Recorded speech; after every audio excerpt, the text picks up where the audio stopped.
Howdy, howdy, howdy. It's Rodfather 916. Still have a hoarse voice, so I hope you can stay in with me. Fell asleep early today and I watching, I think it was Amazon. And I woke up to this movie and there was this man laying in bed with not only another woman, but another man. The three of them in bed together. And his wife catches him.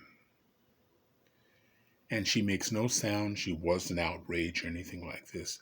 And the fact that she wasn't outraged or angry, it bothered him. And so he went on this course of just to humiliate her. And said, everything you have here, I bought. If you leave here, you leave here with nothing. So she goes in the closet. He's still screaming at her. I swear, you're gonna leave here with nothing.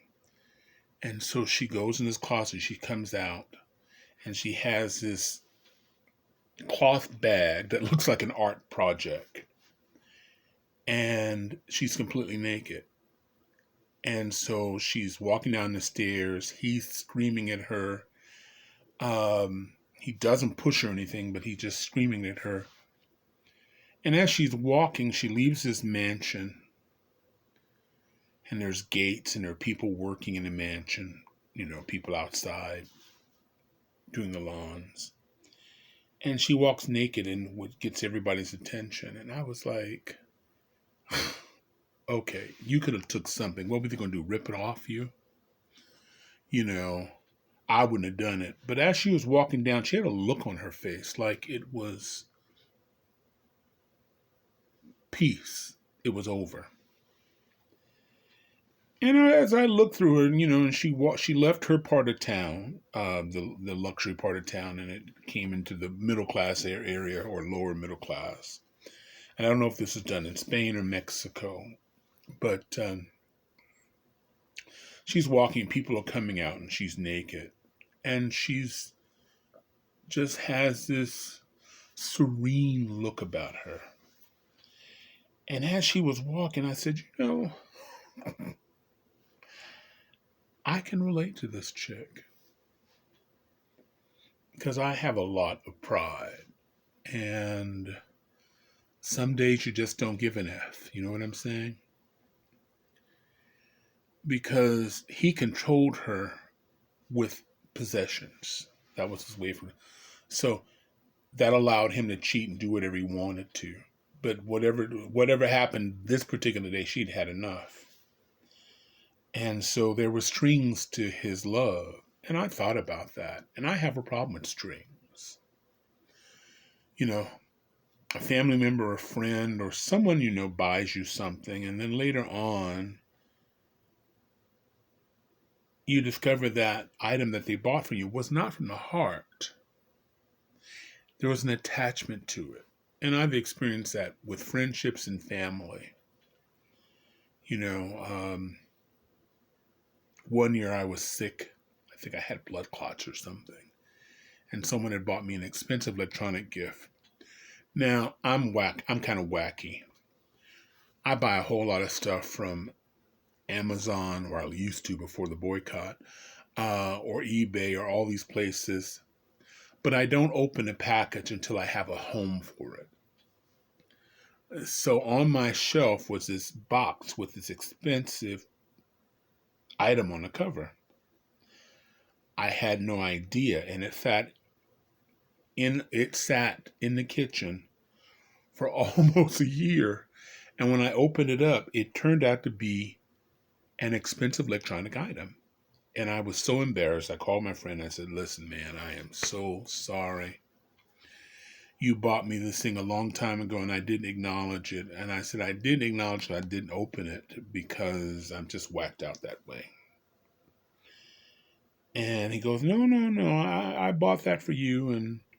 And I said, well, it's really extravagant. I mean, I'm feeling uncomfortable with it. I appreciate the thought, but this is extravagant.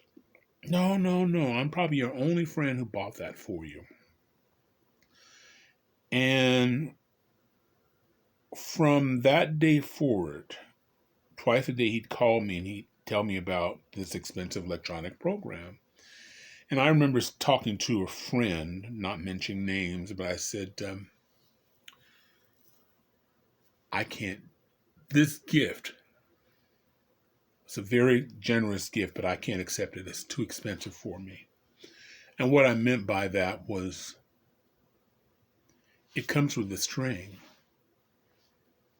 I'm now your best friend. And I've met other people like that.